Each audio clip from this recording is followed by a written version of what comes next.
एक बार सभी दोनों हाथ उठा करके प्यार से बोलेंगे राधे राधे। आइए सर्वप्रथम व्यास मंच को सुशोभित कर रहे प्रातः स्मरणीय विप्र कुलभूषण श्रीधाम वृंदावन के गौरव हम सभी के आदर्श परम पूज्य महामंडलेश्वर श्री किशोरी शरण जी महाराज के पावन चरणारविंदों में वंदन करते हुए आगे की धारा में हम सभी भक्त प्रवेश करें। जैसा कि आप सभी भक्तों को विदित है कि श्री सद्गुरुदेव भगवान के संकल्प स्वरूप जो श्री राम जन्मभूमि की तर्ज पर ही श्रीधाम वृंदावन में भागवत मंदिर का दिव्य निर्माण होने जा रहा है, उसके सहयोगार्थ यह श्रीमद् भागवत की कथा का यहाँ पर दिव्य आयोजन आयोजित किया गया है। हम लोग कथा चिंतन की धारा से तो जुड़े ही, साथ साथ में सेवा की धारा से भी यदि हम जुड़ेंगे तो कथा श्रवण करना हमारा सार्थक हो जाएगा। तो मैं निवेदन करूंगा, जो लोग भागवत मंदिर में अपनी सहभागिता प्रदान करना चाहते हैं वह हमारे सेवा संकल्प से जुड़ करके हमारे सेवा संकल्प को मजबूत बना करके पुण्य के भागी बन सकते हैं। तो जो लोग चाहते हैं कि श्रीधाम वृंदावन में निर्माण होने वाले भागवत मंदिर में हमारे द्वारा कमाए गए धन के द्वारा एक ईंट लगे अथवा एक श्लोक लिखा जाए, तो आप लोग जरूर, आपके टीवी स्क्रीन पर हमारे संस्थान के नंबर टेलीकास्ट हो रहे हैं, उन नंबरों पर संपर्क करवा करके आप अपने दान की घोषणा को करवा करके पुण्य लाभ प्राप्त कर सकते हैं। तो निवेदन करूंगा, उस मंदिर में एक ईंट की सेवा मात्र और मात्र 1100 रुपये की है। यदि आप एक श्लोक का दान करना चाहते हैं तो मात्र 5100 रुपये की सेवा है, और 2 श्लोक की सेवा 11,000 रुपये है, और 5 श्लोक की सेवा मात्र 25,000 रुपये है। तो जो भी भक्त इस सेवा संकल्प से जुड़ना चाहते हैं, जरूर आप हमारे सेवा संकल्प से जुड़ करके हमारे संकल्प को मजबूत बनाएं। और जैसा कि आप सभी भक्तों को विदित है, जो लोग मिथिला कुंज वृंदावन से भक्त जुड़े हुए हैं अथवा जो प्रतीक वृंदावन से जुड़े हुए हैं, आप सभी को विदित है कि यहाँ पर विगत 30 वर्षों से अखंड युगल नाम महामंत्र का संकीर्तन अखंड गति से चल रहा है। तो मैं भक्तों से भी निवेदन करूंगा, क्योंकि शास्त्रों में वर्णन आया है, नाम संकीर्तनम यस्य सर्व पाप प्रणाशनम प्रणामो दुख शमनस्तम नमामि हरिम परम। भगवान के नाम में इतनी क्षमता है कि वह जीवित व्यक्ति को तो तार ही सकती है, लेकिन नाम के अंदर इतनी शक्ति है कि जो व्यक्ति मर गए हैं, मरने के बाद में अधम योनि में जा चुके हैं, यदि उनके निमित्त भी हम नाम का संकीर्तन करवाएं तो जरूर उनकी सद्गति हो जाएगी। तो मैं निवेदन करूंगा, कोरोना जैसे काल में ना जाने कितने लोगों की ऐसी मृत्यु हो गई, हमारे ना जाने कितने हमसे ऐसे बिछुड़ गए जिनकी शरीर तक हमको जलाने के लिए दाह संस्कार इत्यादि क्रियाकर्म इत्यादि करने का सौभाग्य हमको नहीं प्राप्त हो पाया है। तो मैं निवेदन करूंगा, जो लोग देश में ही नहीं अपितु विदेश में भी इस कथा से जुड़ रहे हैं, तो मैं उनसे भी निवेदन करूंगा, यदि आप लोग चाहते हैं कि हमारे जो मृतक हमको छोड़ करके गए हैं, यदि उनकी गति नहीं हुई है, यदि हमारे मन में ऐसी भावना है, यदि ऐसी कामना है, तो यदि उनके निमित्त भी यदि हम मिथिला कुंज वृंदावन एवं प्रतीक वृंदावन में यदि संकीर्तन का आयोजन कराते हैं तो आप विश्वास मानिए जरूर जरूर उनकी सद्गति होगी। तो मैं निवेदन करूंगा, आप लोग हमारे इस नाम संकीर्तन की सेवा से भी जुड़ सकते हैं। यदि आप चाहते हैं हमारे परिवार के कल्याण के लिए, हमारे स्वजनों के कल्याण की कामना के लिए, कि आप श्रीधाम वृंदावन में अथवा प्रतीक वृंदावन में एक दिन का अखंड युगल नाम संकीर्तन करवाना चाहते हैं, तो मात्र 1500 रुपये की सहयोग राशि दे करके आप यह पुण्य लाभ प्राप्त कर सकते हैं। और यदि आप चाहते हैं यह सेवा हमारे नाम से, हमारे पितरों के नाम से, हमारे बच्चों के नाम से अनवरत 1 महीने तक चलती रहे, तो इसके लिए आपको मात्र और मात्र 15,000 रुपये की सहयोग राशि प्रदान करनी पड़ेगी। और मैं निवेदन करूंगा, शास्त्रों में वर्णन आया है अन्नदानम महादानम। आज जो लोग हमारे आश्रम के चैनल के द्वारा, जो मिथिला कुंज का यूट्यूब चैनल है, उस चैनल के द्वारा प्रातः 9 बजे जो लोग अन्न क्षेत्र का दर्शन कर रहे होंगे उनको बताने की जरूरत नहीं है, अथवा जो मिथिला कुंज वृंदावन एवं प्रतीक वृंदावन से जुड़े हुए हैं भी बताने की जरूरत नहीं है। हमारे संस्थान के द्वारा अन्न क्षेत्र चलाया जा रहा है, जिस अन्न क्षेत्र का नाम है माँ वैष्णो देवी अन्न क्षेत्र। मैं सर्वप्रथम आप लोगों से निवेदन करूंगा, यह गुप्त नवरात्रि का पावन पर्व चल रहा है, और गुप्त नवरात्रि के बारे में ऐसा कहा गया है, यदि इस पर्व पर यदि हम दान करते हैं 1 रुपये का भी, तो 1 लाख रुपए के समान हो जाता है। शास्त्रों में वर्णन आया है अधिकस्य अधिकम फलम। तो मैं आप लोगों से निवेदन करूंगा, आज मां कालरात्रि का परम पावन दिवस है। यदि आप काल के गाल से बचना चाहते हैं, क्योंकि याद रखना भैया, कोरोना अभी कहीं गया नहीं है, हमारे और आपके बीच में ही है। यदि हम कोरोना रूपी काल के गाल से बचना चाहते हैं तो आज मां कालरात्रि के परम पावन दिवस पर जरूर किसी एक भूखे बच्चे के मुख का निवाला बनकर के हम काल के गाल से मुक्त हो सकते हैं। तो मैं निवेदन कर रहा था, हमारे सेवा संस्थान के द्वारा जो माँ वैष्णो देवी अन्न क्षेत्र चलाया जा रहा है, इसके द्वारा ना जाने कितने भूखे, लाचार, बेसहारा, असहाय, जिनको 2 वक्त की रोटी भी नसीब नहीं होती है, श्री सद्गुरुदेव भगवान के संकल्प से एवं पूज्य व्यास जी महाराज के संकल्प से एवं हमारे सेवा संस्थान के द्वारा उन भूखे बच्चों के मुख में निवाला डाला जाता है। आप लोगों की टीवी स्क्रीन पर दर्शन कराया जा रहा होगा, जिनको खाने के लिए 2 वक्त की रोटी नसीब नहीं होती है, हमारे सेवा संस्थान के द्वारा यह कार्य किया जा रहा है ताकि उनका पेट भर सके। और निवेदन करूंगा, यह संकल्प तभी पूर्ण होगा जब आप जैसे दानदाता हमारे इस संकल्प को और मजबूत करेंगे। तो मैं निवेदन करूंगा, किसी संत ने बड़ी सुंदर बात कही है, जो जल बाढ़े नाव में, घर में बाढ़े दाम, दोनों हाथ उलीचिए यही शयानो काम।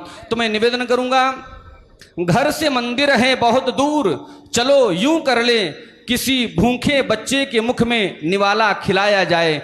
तो मैं निवेदन करूंगा, आप लोग हमारे इस माँ वैष्णो देवी अन्न क्षेत्र के सेवा से जुड़ सकते हैं। और निवेदन करूंगा, 21 संतों के एवं 21 गरीब बच्चों के भोजन के लिए मात्र 1100 रुपये की सहयोग राशि आप प्रदान करते हैं तो आपके नाम से, आपके पितरों के नाम से 21 संतों को भोजन प्रसाद पवाया जाएगा। तो मैं निवेदन करूंगा, आप जरूर हमारे इस सेवा संकल्प से जुड़ें। यदि आप चाहते हैं कि हमारे द्वारा 51 संतों का 51 गरीब बच्चों के मुख में निवाला डाला जाए, हम उनके अन्नदाता बने, तो इसके लिए आपको मात्र और मात्र 2100 रुपये की सहयोग राशि प्रदान करनी पड़ेगी। यदि आप चाहते हैं 101 संतों का भोजन कराना, 101 गरीब बच्चों का अन्नदाता बनना चाहते हैं तो आपको मात्र और मात्र 41 रुपये की सहयोग राशि प्रदान करनी पड़ेगी। और इसी प्रकार से 151 संतों एवं गरीब बच्चों के भोजन के लिए मात्र 6100 रुपये की सहयोग राशि है और 200 संत एवं गरीब बच्चों के भोजन के लिए मात्र 8100 रुपये।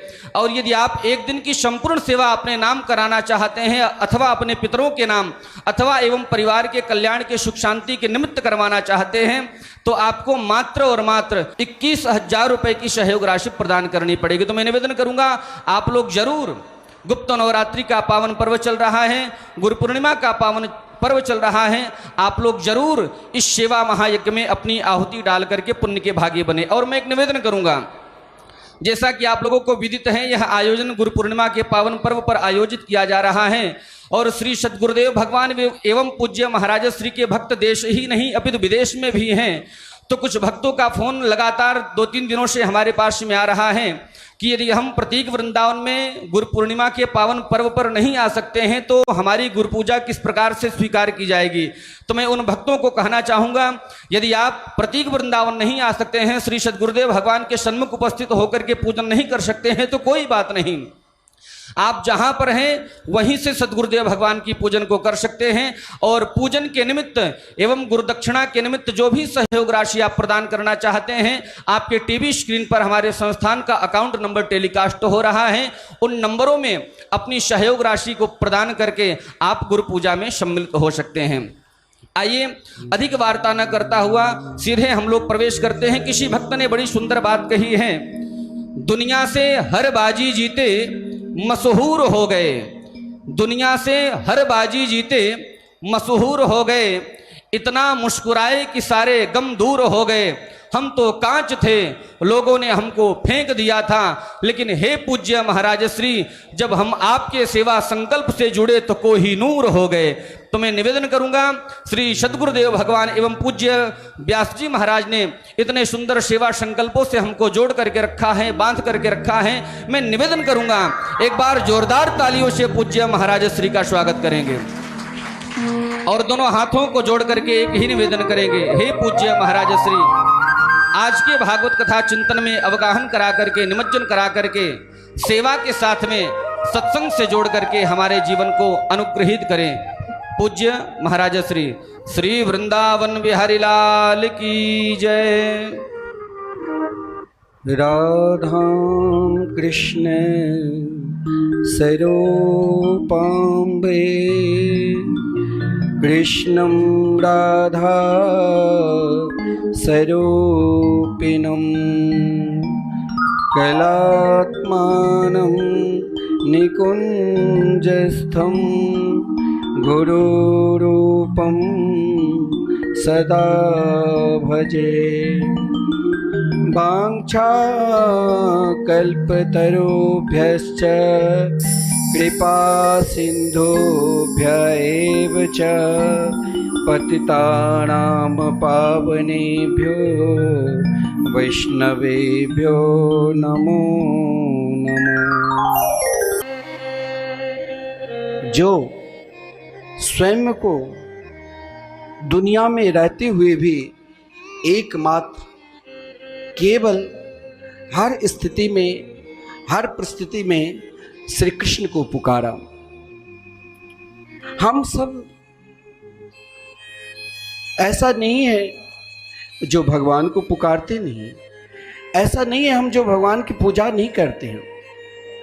श्रीधाम वृंदावन में लाखों लोग मिथिला कुंज में आकर ठाकुर श्री राधा मोहन बिहारी के दर्शन करते हैं। वहाँ चारुशिला सखी के रूप में से हनुमत लाल जी ये दर्शन करते हैं। हजारों लोग सत्संग भवन है विलक्षण, उस सत्संग भवन में आकर सत्संग सुनते हैं। जैसे यहाँ प्रत्येक वृंदावन में हम सब उपस्थित होकर भगवान की कथा अमृत का रसास्वादन कर रहे हैं। ना जाने हमने अपने जीवन में कई बार कृष्ण प्राप्ति कथा श्रवण कर चुके हैं, लेकिन फिर भी मेरे जीवन में द्रौपदी की तरह, उत्तरा की तरह, कुंती की तरह वो विश्वास नहीं उत्पन्न होता है जो श्री कृष्ण हमें भी मेरे निकट सदा रहे। अगर हम चाहते हैं, बहुत लोगों की प्रश्न होता है कि भक्त भजन करने के उपरांत भी हमें आज तक भगवान दर्शन नहीं दिया है। भगवान तो तैयार है, आप स्वयं को नहीं बुला रहे हैं। हर व्यक्ति चाहते हैं श्री कृष्ण प्रेम मेरे हृदय में उत्पन्न हो, श्री कृष्ण प्रेम समाधि में मैं डूब जाऊं, द्रौपदी की तरह, उत्तरा की तरह, कुंती की तरह। लेकिन एक बात ध्यान देना, व्यास जी भागवत शास्त्र की रचना की है। आज हम सब भगवान सुखदेव जी महाराज परीक्षित के कृपा से सब श्रवण कर रहे हैं। सबके हृदय में यही उत्पन्न होता है कि मेरे हृदय में भी श्री कृष्ण प्रेम उत्पन्न हो, परमात्मा के लिए ऐसा मैं डूब जाऊं कि लगे कि कन्हैया मेरे निकट ही है। द्रौपदी को यही तो लगा था। उनके पुत्र महाभारत के युद्ध के अंतिम समय में महाराज कोई नहीं बचा था। दुर्योधन आदरणीय भीमसेन की गदा के प्रहार से जंघा टूट गई थी, चिल्ला रहे थे। अश्वत्थामा ने दुर्योधन की प्रसन्नता के लिए, हर व्यक्ति किसी न किसी से जुड़ा हुआ है और चाहते हैं सामने वाले हर हमेशा खुश रहे, प्रसन्नता में रहे। हो सकता है अश्वत्थामा ने भी यही दुर्योधन से कहा और अज्ञानवशात दुर्योधन की प्रसन्नता के लिए द्रौपदी के 5 पुत्र को सिर लेकर चला गया, धर वही छोड़ दिया। दुर्योधन ने देखा, घबराकर महाराज बहुत दुख हुआ। कहा अश्वत्थामा तूने ठीक नहीं किया, मुझे तो लगता है 5 पांडवों को श्री कृष्ण ने बचा लिया। हम सबको बचना है, हम सबको इस संसार रूपी काल से बचना है और श्री कृष्ण की प्राप्ति करना है। हम सब पांडवों की तरह अपने धर्म को आगे बढ़ाए। हमें भी श्री कृष्ण की प्राप्ति चाहिए, लेकिन वो हमें भी द्रौपदी बनना पड़ेगा। जब द्रौपदी अपने पुत्र के शिविर में पहुंचती है तो द्रौपदी पुत्र के लिए रुदन नहीं किया, द्रौपदी श्री कृष्ण के लिए रुदन की। और जब अपने पांचों पुत्रों को धड़ देखा, सिर नहीं, तो द्रौपदी श्री कृष्ण से प्रार्थना करने लगी। देखिए ये बात कहने में और करने में बहुत अंतर है। अगर बच्चे को मानो सर्दी जुखाम भी लग जाए तो माता पिता घबरा जाती है। यहाँ पांचों बालक की धैर्य है और उन माताओं की धैर्य देखिए, फिर भी श्री कृष्ण की चरणार बिंद को नहीं त्यागा और श्री कृष्ण से प्रार्थना की और कहा, माता शिशूनां निधनम सुतानां निशम्य घोरम परितप्यमाना तदा रुदत बाष्पकलाकुलाक्षी ताम सांत्वयन्न किरीटमाली। अंत में भी हर व्यक्ति, देखो हर व्यक्ति को, चाहे आप जिसे आज तक सत्य नहीं माना है और वही पीछे पीछे जो आपके कल तक आपके धन का प्रभाव को गुणगान गाता है, महाराज अमुक व्यक्ति बहुत बड़े धनवान हैं, अमुक व्यक्ति के समाज में बहुत प्रतिष्ठा है, कई फैक्ट्रियां हैं, कई जगह काम चल रहा है, बहुत सारे धन ब्याज में चल रहा है, लेकिन वो व्यक्ति मरने के बाद जब आपके साथ शमशान में चलता है तो ये नहीं कहेगा ये बहुत बड़ा धनवान है, वाह धन खूब लुटाओ। उन्हें आज वही व्यक्ति समझाता है, कल तक जो उनके चौराहे पर बैठकर उनकी प्रशंसा करते थे कि महाराज हमारे समाज के लिए बहुत कार्य करते हैं, बोले तुम सब कुछ करते हो लेकिन एक नहीं किया, मैं तुम्हें मरने के बाद बता रहा हूं कि यही राम नाम सत्य है, बाकी सब असत्य है, इसको तुम समझ लो। बोले अरे तुम मुर्दा लग चिल्ला रहे हो, जब हम सब जानते हैं राम नाम ही सत्य है तो फिर हमें श्री कृष्ण प्राप्ति की वो प्रेम क्यों नहीं उत्पन्न होता है, श्री राम की प्राप्ति के लिए वो प्रेम क्यों नहीं उत्पन्न होता है? इसका कारण है, यदि आज भी हम तीन जो एक शब्द है, इन तीनों शब्द पर यदि हम आज ध्यान दे दिया तो मुझे विश्वास है कि हम सबको भगवान की प्राप्ति होगी। हम सब बड़े प्रेम से लड्डू गोपाल को, ठाकुर जी को रिझाते हैं, फिर भी वो सहजता, वो प्रेम उत्पन्न नहीं होता है। क्यों? क्योंकि हमने तीन जगह से ही बहुत द्विधा में पड़ा है। वो तीन क्या है? तो शोक, मोह और भय। श्री कृष्ण हमें क्यों नहीं मिलते हैं? श्री राम हमें क्यों नहीं मिलते हैं?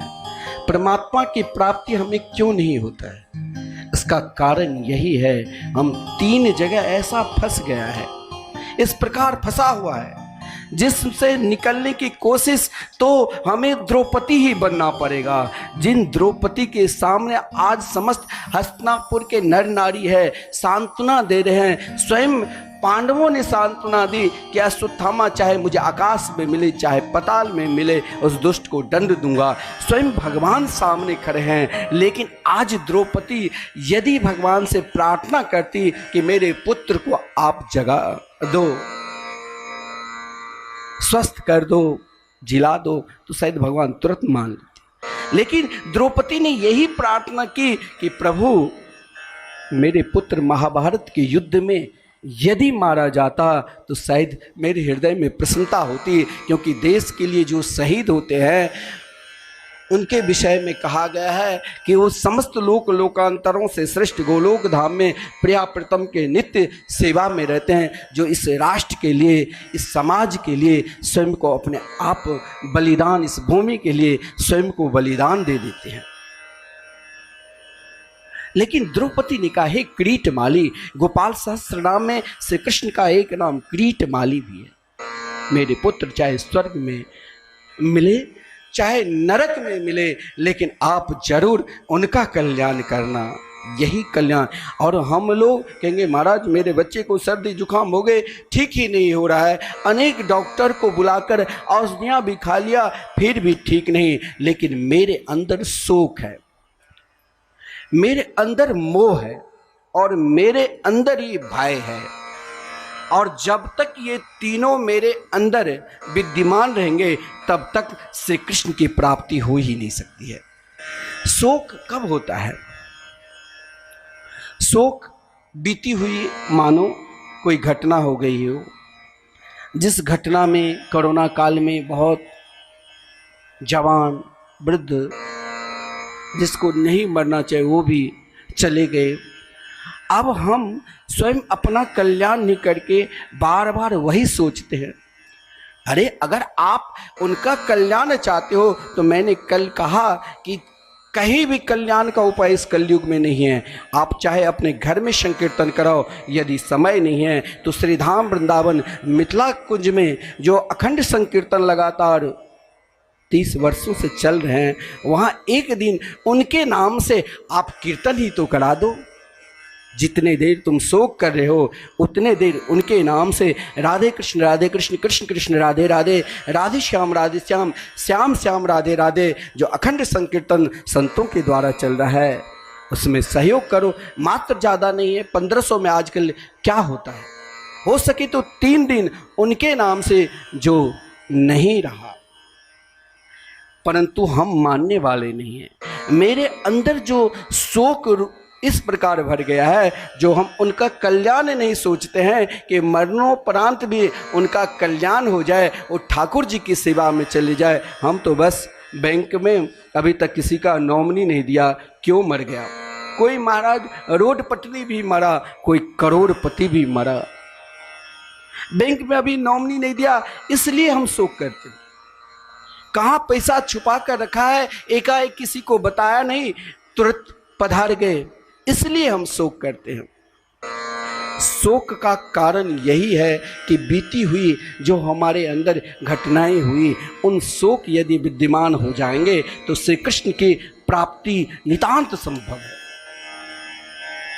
द्रौपदी के जीवन में अनेक घटना घटी है, उन घटना की यदि चिंतन करती तो शायद भगवान द्रौपदी को सामने कभी आते ही नहीं, सखा सखी का भाव ही नहीं रहता।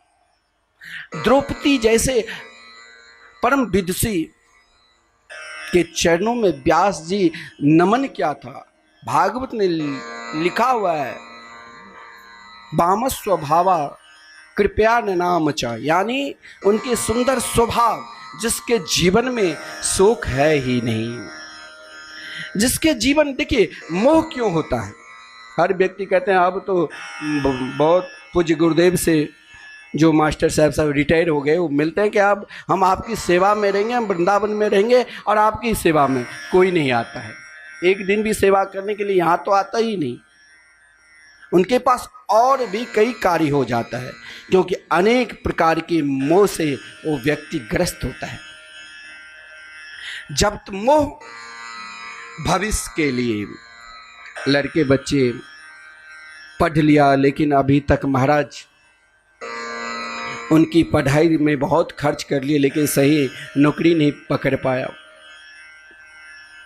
प्रयास बहुत कर रहा हूँ कैसे आगे परिवार चलाऊं, कैसे आगे, अभी तो एक ही जगह कारोबार है और जगह कारोबार हो जाए। हम मोह, हर व्यक्ति कहते हैं कि मोह क्यों नहीं दूर होता है? मेरे अंदर भी मोह है, सबके अंदर भी मोह है, और फिर हम कहते हैं अब मेरे पास मोह है ही नहीं। जो ये शब्द बोले समझ लो ये या तो ये झूठ बोल रहे हैं या ये परम प्रिय भगवान के अनन्य भक्त है। और जब भगवान की वो अनन्य भक्त हो सकता है तब फिर तो वो मीरा सबरी करमेती वै जैसे, जाना वै जैसे, ऐसे परम विदुषी हो सकते। फिर तो दुनियादारी से भी मतलब ही नहीं, क्योंकि दुनिया जब तक दिखाई देगी तब तक ठाकुर नहीं दिखाई देंगे, और जब ठाकुर कन्हैया बांके बिहारी दिखाई देगी तब दुनिया नहीं दिखाई देगी। मोह, ये मोह भविष्य के लिए होता है। और तीसरा बाधा श्री कृष्ण प्रेम में, श्री कृष्ण प्राप्ति में हम सब भी क्यों नहीं ब्रजांगना, बड़े क्या लांगा फरिया पहनकर हम गोपी बन गए? नहीं, आजकल बहुत फैशन चल गया है कि लहंगा पहन लेते हैं ऐसे गोपी, हम तो गोपी है। अरे तू कभी नहीं गोपी हो सकते हैं, क्योंकि तेरे अंदर वो है ही नहीं। तेरे अंदर शोक भी है, तेरे अंदर मोह भी है, और तेरे अंदर तीसरा जो है भय, भय भी है। भय कब होता है? भय वर्तमान के सुरक्षित के लिए भयभीत, अरे वर्तमान समय अभी क्या हो जाए। भय केवल वर्तमान की सुरक्षित के लिए होता है, और ये तीन को हमें त्याग करना होगा। शोक, जो शोक केवल बीती हुई पूर्व की घटनाएं, मोह जो भविष्य के लिए, और भय जो वर्तमान के लिए। इन तीनों की जब हमारे जीवन में पूर्ण रूप से निवृत्ति हो जाएगी, तभी हमारे जीवन में श्री कृष्ण की प्राप्ति हो सकता है, श्री कृष्ण प्रेम हृदय में उत्पन्न हो सकता है। और इन तीनों को माता द्रौपदी ने परित्याग कर दिया था। हम सबको भी भजन में क्यों नहीं मन लगता है? बहुत लोग पूज्य गुरुदेव के पास जाकर कहते हैं भजन तो करता हूं लेकिन वो मन नहीं लगता है। दान करने की इच्छा तो होती है, लेकिन कैसे दान करूं, उतना पुण्य नहीं है, और या स्वयं हम भय से भयभीत है। वर्तमान के लिए वर्तमान का शोक ही भय है। आज भी हम इन तीनों को परित्याग कर दे तो स्वयं ठाकुर जी मेरे निकट भी आ जाएंगे। क्या उत्तरा के निकट नहीं आए? द्रौपदी की प्रार्थना करके भगवान आए, और महाराज अश्वत्थामा को दंड भी मिला। अश्वत्थामा ने फिर भी अपने दुष्टता को नहीं छोड़े। यही तो उनका कारण है, जो सामने श्री कृष्ण है परंतु उसके अंदर भय है। भगवान से दूर करने के लिए एक कारण भय है कि महाराज अभी महाराज शिविर से बाहर छोड़ दिया। जन्मसिद्ध नाम के मणि उनके मस्तक पर था, उससे लेकर आधी दाढ़ी आधी मूछ सम्मानित व्यक्ति का अपमान भी मृत्यु की तरह है, लेकिन फिर भी उसके अंदर वर्तमान का भय था। तीन को त्यागो, हर हमेशा तीन को त्यागो, और इन तीनों को त्यागना अति कठिन है। अति कठिन नहीं, महाकठिन। अगर लेकिन इन तीनों को एक क्षण में भी हम परित्याग कर सकते हैं, अगर श्री कृष्ण की प्रेम, सहज प्रेम मेरे हृदय में उत्पन्न हो जाए, तो फिर मेरे लिए दुनिया कुछ नहीं है। जैसे माता उत्तरा, ठीक है अश्वत्थामा ने ब्रह्मास्त्र का प्रयोग किया।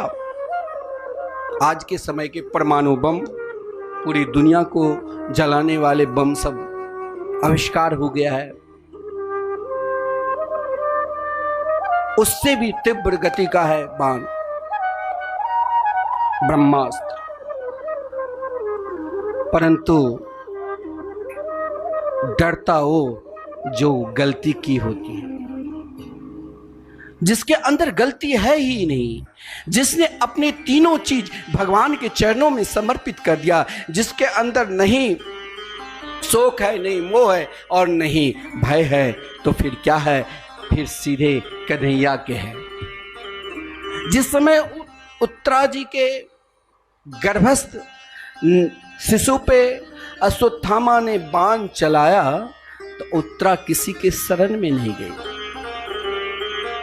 शरण में कौन जाते हैं? शरण में जाना है तो अपने गुरुदेव के पास जाओ, क्योंकि सदगुरुदेव ही आपको वो अलौकिक दिव्य प्रिया प्रथम के शरणागति को स्वीकार करा सकते हैं। क्योंकि उनके अंदर ही, गुरु शब्द का अर्थ ही है कि उनके अंदर ही वो प्रकाश है जो हम अनेक जन्मांतरों तक जो इस तीन में डूब चुके हैं, शोक मोह और भय में वो दूर करा सकता है। क्यों? क्योंकि उनके हृदय काश में प्रियाप्रतम की वास है। वो अपने जीवन में सब कुछ त्याग कर सकते हैं, लेकिन कभी कन्या के चरणार बिंदु को छोड़ ही नहीं सकते।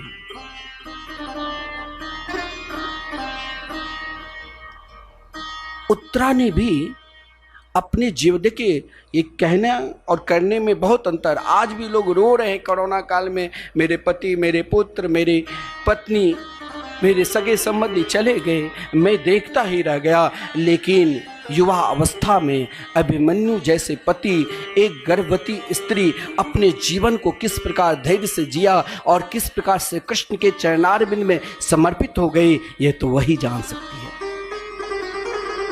उनके समर्पित होना ही उनका जीवन का सर्वस्व था। पांडवों सबके सब खड़े हैं। भगवान श्री कृष्ण द्वारका की ओर प्रस्थान करने वाले थे। माता कुंती भी खड़ी है और माता द्रौपदी भी, लेकिन इस समय अपनी समस्त इच्छा को, अपने प्रेम को, जिसने अपने जीवन की समाधि प्रेम ही श्री कृष्ण के चरणारविंद में लगा दिया, वो भला कहाँ जा सकती है। द्रौपदी ने उत्तरा ने जाकर यही प्रार्थना की, पाहि पाहि महायोगिन देव देव जगत्पते नान्यं त्वद्भयं पश्ये यत्र मृत्यु परस्परम। ध्यान देना, मृत्यु से, देखिए नर्सिंग होम हर जगह हर मोहल्ला में खुल गए हैं कि माताएं जब गर्भवती होती है तो चलो डॉक्टर के पास, उनके लिए वहीं पर सुरक्षित हो रहेगी। लेकिन मरने की स्थान कहीं है, कहीं भी कुछ हो सकता है। हर व्यक्ति को एक दिन मरना है, सब जानते हैं, लेकिन हम क्यों नहीं अपने जीवन को कृष्ण में लगा दें। यही माता कुंती ने कही, हे जगत गुरु, हे जगत बंदे, हे सबके अंतरात्मा में निवास करने वाले मेरे गोविंद, मेरे गोपाल, मेरी रक्षा करो। अब भगवान की यहाँ कुछ समस्या हो गई, अब किसकी रक्षा करें। एक गर्भ में मेरे परम प्रिय भक्त और एक बाहर, लेकिन जिसके अंदर तीनों से काफी दूर हो चुके हैं, जिस माता उत्तरा ने, जिसके जीवन में ना शोक है, ना मोह है और ना भय है, फिर क्यों प्रार्थना की। यहाँ एक असमंजस की स्थिति हो गई। भगवान दौड़कर उत्तरा के पास आए कि उत्तरा लो, मैं तो सामने हूं। उत्तरा एक पल के लिए मुस्कुराने लगी। देखिए उस भयंकर वेदना में आंख से अश्रुपात हो रही है, और उस अश्रुपात में भी कन्हैया को देखकर, श्री कृष्ण के सुंदर राधा मोहन बिहारी की छवि को देखकर मुस्कुराने लग गई कि प्रभु, विश्वास स्वयं अपने आप होना चाहिए। हम लोग एक पल में सब कुछ खो देते हैं। क्या? तो वही विश्वास और अपना संबंध और अपना समर्पित, इन तीनों को खो कर चलते हैं। नहीं, हमें किसी पर विश्वास होता है, कभी कभी हमें तो अपने आप पर भी विश्वास नहीं होता है, नहीं रहना चाहिए। नहीं, हमारा संबंध परिपक्व है। सदगुरु के द्वारा जो प्रदत्त मंत्र है, उन मंत्र को छोड़कर भी हम इधर उधर भटकते रहते हैं। हमारा संबंध भी, हमें भी संबंध पति पत्नी की तरह बनाना, हमें भी संबंध जैसे माता अपने पुत्र से प्रेम करते उस प्रकार। लेकिन ये टूट सकता है, हर संबंध टूटने का इस संसार में रास्ता है, लेकिन कन्हैया से संबंध कभी नहीं तोड़ो, ये सदा चिंतन करो। तो उत्तरा की संबंध तो श्री कृष्ण से है, और जब विश्वास है, जब संबंध है, तो समर्पित अपने आप हो सकता है। बोले गोविंद, ये ब्रह्मास्त्र चाहे हमें जलाकर राख कर दे, लेकिन मेरे गर्भ में आपका संबंध है। ये कहना बड़ा मुश्किल है। ये तो वही माता कह सकते हैं जिस माता के अंदर ये तीनों चीज कभी व्याप्त ही ना हो, ना शोक हो, ना मोह हो, ना भय हो, तभी कह सकती है हाँ श्याम सुंदर, मुझे विश्वास है मेरे गर्भ में आपके परम प्रिय अनन्य भक्त है। और वो अनन्य भक्त नहीं, मुझे यह भी विश्वास है कि मेरे भक्त में, मेरे गर्भ में जो भी संतान हैं वो संसार के, राष्ट्र के, विश्व का कल्याण करेंगे, आपके नाम रूप लीला धाम के प्रचार प्रसार करेंगे। भगवान के हृदय में बहुत प्रसन्नता हुई। भगवान ने सोचा कि भक्त की रक्षा करने के लिए ही तो हमने अवतार लिए। अब हमारे वैसे तो भागवत में पूज्य गुरुदेव ने कहा 24 अवतारों का वर्णन है, लेकिन यहाँ भगवान उत्तरा के लिए अलग से अवतार लिया।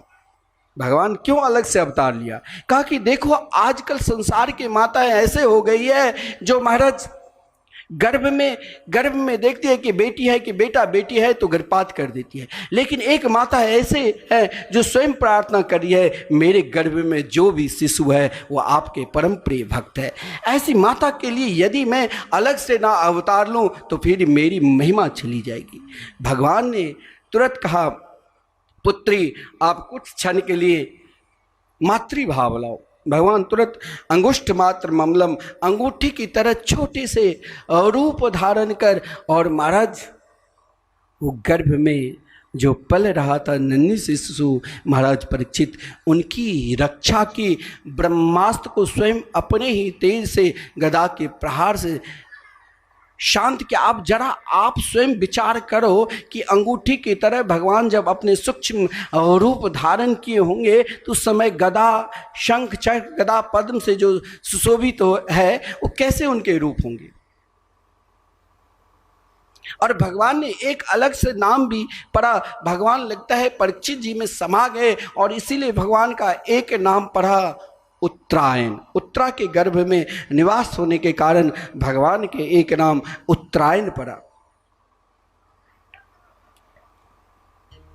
अब देखो आज हम 3 पे ही चर्चा करेंगे, शोक, मोह और भय। आज मेरे पास कल तक कुछ नहीं था, नहीं खाने के लिए रोटी, नहीं पहनने के लिए वस्त्र, नहीं गांव के लोग कोई जानते थे, नहीं शहर में मुझे कोई पहचानते थे। हम स्वयं को किस प्रकार जीते थे वो हम स्वयं जानते हैं। आज हमने बहुत परिश्रम किया, आज मेरे पास करोड़ों का धन हो गया, लेकिन भैया उस धन में उस प्रकार आसक्ति ना हो जाओ जो हम स्वयं मोहित हो जाएंगे। उस धन से उतना मोह ना कर लो। आज हम बार बार कहते हैं अपना लिए नहीं, हमारे गुरुदेव की प्रतिज्ञा है जो आप जो दान देते हैं उस दान को नहीं स्वयं को उपयोग करते हैं और नहीं करने देते हैं। जो भी कार्य करो ठाकुर जी की सेवा के लिए, अन्नदान, संकीर्तन दान। जब मेरे पास सब कुछ आ जाता है तब मेरे अंदर जो ये मोह सबसे अधिक सताने लग जाते हैं। हम क्या सोचने लग जाते हैं, भविष्य सुरक्षित रहे। भविष्य सुरक्षित के लिए ही हम फिर परमात्मा को भूल जाते हैं। हम कन्हैया की चरणार बिंद को त्याग देते हैं और स्वयं को हम उस मोह में इस प्रकार लिप्त हो जाते हैं कि महाराज ये धन मैंने बहुत परिश्रम किया, ना जाने मैंने कितने झूठ बोलकर, ना जाने मैं कितने अधर्म कर कर इन धन को एकत्रित किया, कहीं ये धन नष्ट ना हो जाए। जिस कारण उन धन के लिए ही हम मोह कर बैठते हैं, और जो ही मोह होता है तो मोह के कारण मेरे हृदय में भय उत्पन्न हो जाता है कि अरे कोई चलते फिरते मुझे मार न दे। महाराज हम वर्तमान से इस प्रकार भयभीत हो जाते हैं जो हम परमात्मा को भूल जाते हैं। लेकिन माता कुंती ऐसी माता है जिसने जब पुत्र को सर्वस्व ले लिया, कपट से दुर्योधन के मामा श्री शुक्नी ने धर्मराज युधिष्ठिर जैसे महात्मा से जुआ खेलकर सर्वस्व ले लिया था, जिसकी पुत्र वधू की बड़ी सभा में अपमान किया, जिसे 12 वर्ष तक जंगल में विचरण करना पड़ा, 1 वर्ष तक अज्ञातवास में रहे, फिर भी माता कुंती घबराई नहीं, श्री कृष्ण के चरणार बिंद को कभी नहीं त्यागी। अपने पुत्रों से कहा कि जिस स्थिति में परमात्मा तुम्हें रख रहे हैं उसी स्थिति में रहो, लेकिन कन्या के चरणार बिंद मत छोड़ना। आज उनके पुत्र महाभारत के युद्ध में विजय श्री प्राप्त कर ली, फिर भी माता कुंती उससे ना शोक किया, न मोह किया और न भय किया। और बस यही कुंती, जिस समय भगवान जा रहे थे, कुंती ने यही भगवान से कहा कि हे प्रभु, हे श्याम सुंदर, यदि मुझे आप, आज तक मैंने आपसे कुछ नहीं मांगा, यदि आप मुझे देना चाहते हो तो मुझे दो ना। बहुत लोग कहते हैं कि माता कुंती ने तो दुख मांग लिया। कहाँ लिखा है भागवत में? भागवत में तो ये लिखा है, विपदय सन्तु न शश्वत तत्र तत्र जगद्गुरो भवतो दर्शनम यस्या अपुनर्भव दर्शनम। माता कुंती जिस समय भगवान द्वारका की ओर प्रस्थान कर रहे थे, आंचल फैलाकर, जो कभी स्वप्न मांगता कौन? जिसके अंदर शोक है, जिसके अंदर मोह है और जिसके अंदर भय है, वो कभी नहीं मांगते हैं। जिसके अंदर केवल श्री कृष्ण ही निवास कर रहे हैं। जो रोते भी है तो श्री कृष्ण के लिए, जो हंसते भी है वो श्री कृष्ण के लिए, जो चलते भी है वो श्री कृष्ण के लिए, जो बोलते हैं वो भी श्री कृष्ण के लिए, जो नाचते हैं वो भी श्री कृष्ण के लिए। भला उसके हृदय में क्या शोक मोह भय रहेगा? तो फिर माता कुंती दुख क्यों मांगा? अरे महाराज, माता कुंती दुख नहीं मांगा। क्या आप के जीवन में दुख आ जाए तो आप भगवान के भजन करोगे?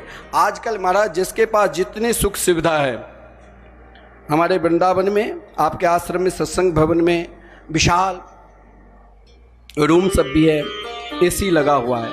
आजकल महाराज पैसा वाले पहले ही के फोन करके कहते हैं मुझे रूम चाहिए, पैसा की तो चिंता ही नहीं है। अरे भाई, जितनी रूम की सुविधा, अभी गुरु पूजा में काफ़ी भीड़ हो रही, जितनी सुविधा रहेगी उतनी ही हम आपको दे सकते हैं।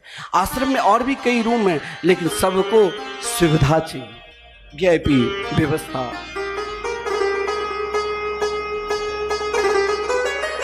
अरे हम वृंदावन आए, हम दुख 1-2 दिन दुख सहन कर लेंगे। नहीं महाराज, बहुत गर्मी पड़ रही है, हमें दुख सहन करने की आदत नहीं है, हमें एसी चाहिए 24 घंटे। हम तो एसी में रहने वाले हैं, हमें एसी रूम चाहिए। बोले अच्छा, तो हम दुख में कैसे भजन करेंगे?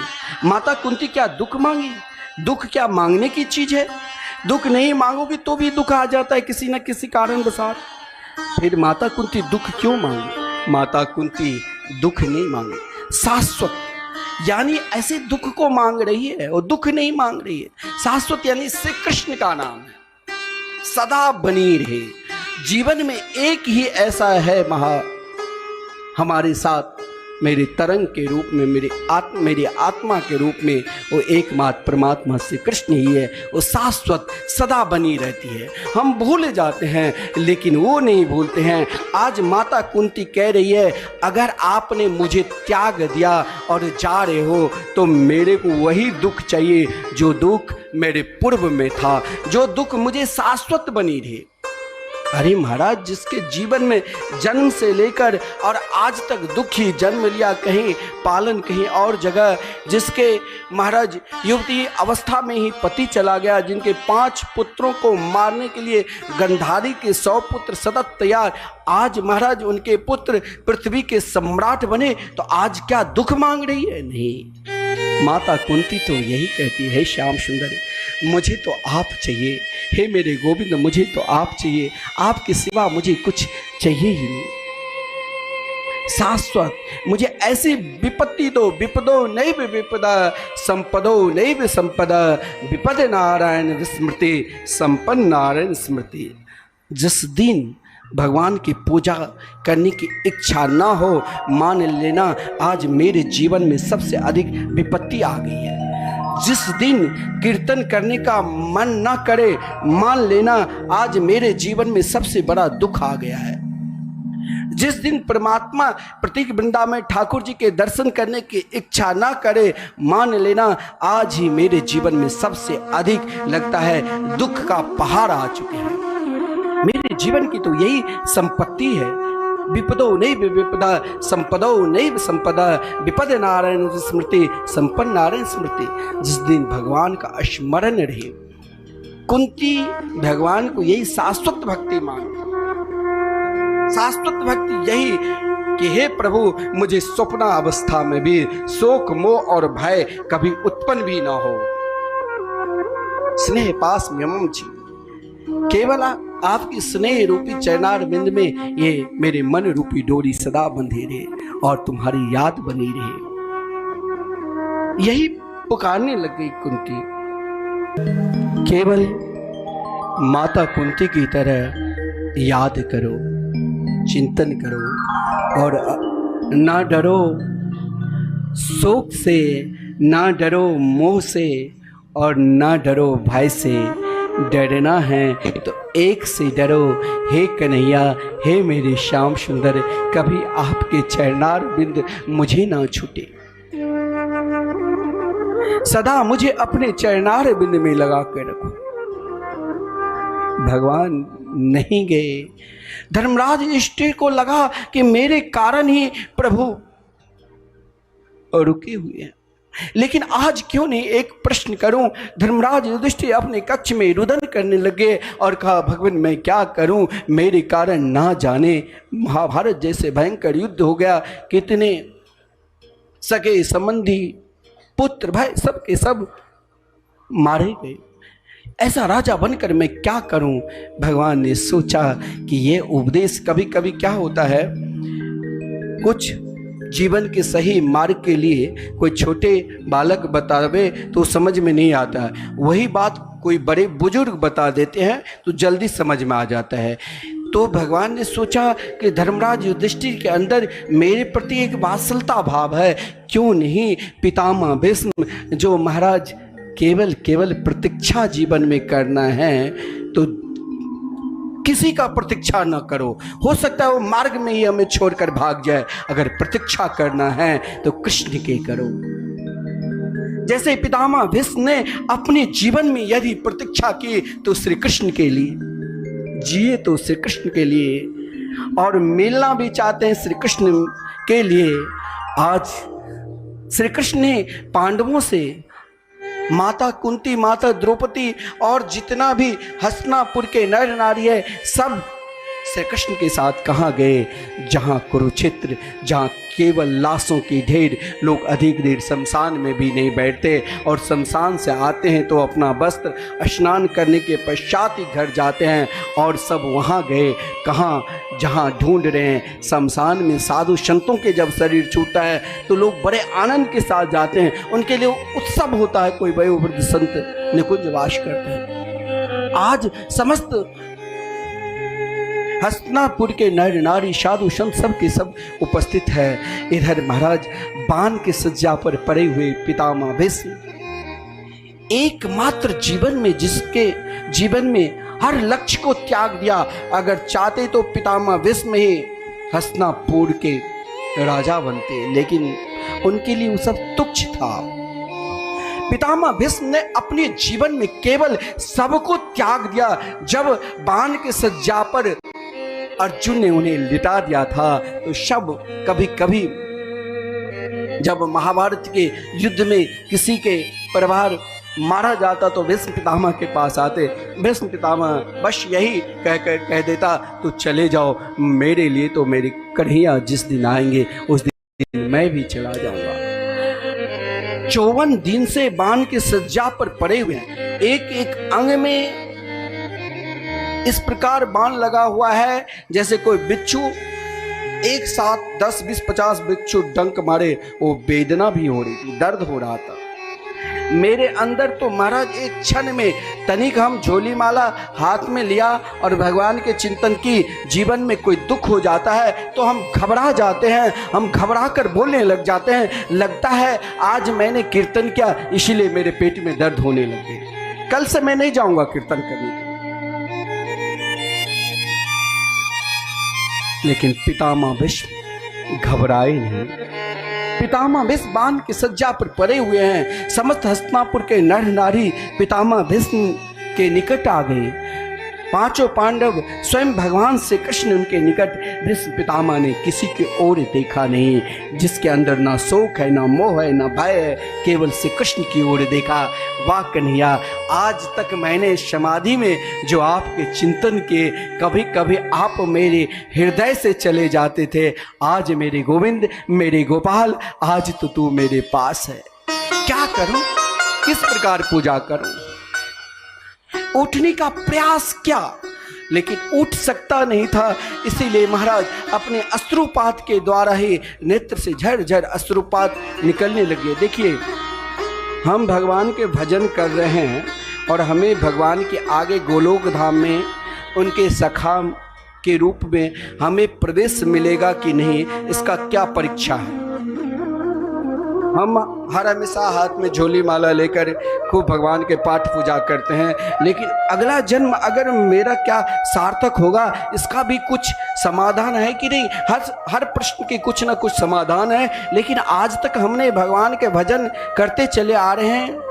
नित्य बांके बिहारी के दर्शन करने के लिए वृंदावन, अयोध्या और मिथिला प्रत्येक वृंदावन दर्शन करने के लिए आते हैं, लेकिन मेरे जीवन में क्या भगवान मिलेंगे अंत समय? तो ध्यान देना, जब तीन चीज जीवन में आने लग जाए तो मान लेना कि अगला जन्म अब इस संसार में मुझे इस विषय भोग में नहीं आना पड़ेगा। अगला जन्म में मुझे प्रिया प्रीतम वृंदावन बिहारी मोर मुकुटधारी यशोदा के लाडले लाल के नित्य मोहन वल में सेवा करने की शुभ अवसर मिलेगा।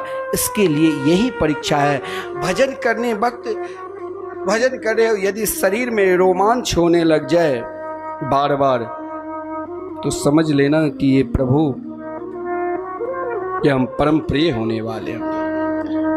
कीर्तन करते करते करते, भगवान के चिंतन करते करते, नाम जाप करते करते एकाएक वाणी रुक जाए, अवरुद्ध हो जाए, तो मान लेना कि अगला जन्म में हम सीधे वृंदावन बिहारी के पास। शरीर में रोमांच होने लग जाए और स्वयं आजकल आंसू भी बहाने के लिए कई कला हो गई है। बड़े बड़े मंच पे कुछ लोग तो महाराज वो बम जो मस्तक में लगाते हैं, सिर दर्द जब होता है वो आंख में लगा लेते हैं। एक जगह तो एक व्यक्ति सब रो रहा था, ब्यास को आंख में आंसू ही नहीं आ रही थी, तो उसने बेचारा गलती से घर में मिर्च का पाउडर था, अपने पत्नी से कहा कि जरा ये मिर्च का पाउडर दो। पत्नी ने कहा तू तो कथा करने के लिए जा रहे हो, तू क्या करेगे? बोले सब श्रोता तो रो रहे हैं लेकिन मेरे आंखों में आंसू ही नहीं आ रही है। जब सब रोने लग जाएंगे तो मैं भी अपने आंख में लगा लूँगा। अब वो व्यास जी जो ही लगाया, अब वो तो फूट फूट कर रोने लग गया। लोग ने कहा अब कथा भी बंद हो गई। लोगों ने पूछा रे भाई क्या हुआ? बोले मुझसे गलती हो गई, तू लोग रो रहे थे और मैंने मिर्च का पाउडर लगा लिया। परंतु ऐसा नहीं है। जब भजन करने वक्त शरीर में रोमांच होने लग जाए, वाणी अवरुद्ध हो जाए और प्रिया प्रीतम के सुंदर स्वरूप को देखकर एकाएक अश्रुपात होने लग जाए, तो मान लेना कि अगला जन्म हम जरूर प्रिया प्रीतम के नित्य सेवा में रहेंगे। आज पितामह भीष्म का यही दशा हुई। जब श्री कृष्ण के सुंदर रूप को देखा, शरीर में एकाएक रोमांच आ गए, समस्त दुख भूल गए, बोलने की इच्छा प्रकट की, लेकिन श्री कृष्ण के सुंदर चरणार बिंद को देखकर बोल सकता नहीं। महाराज उठने की इच्छा प्रकट की, लेकिन उठ सकता नहीं।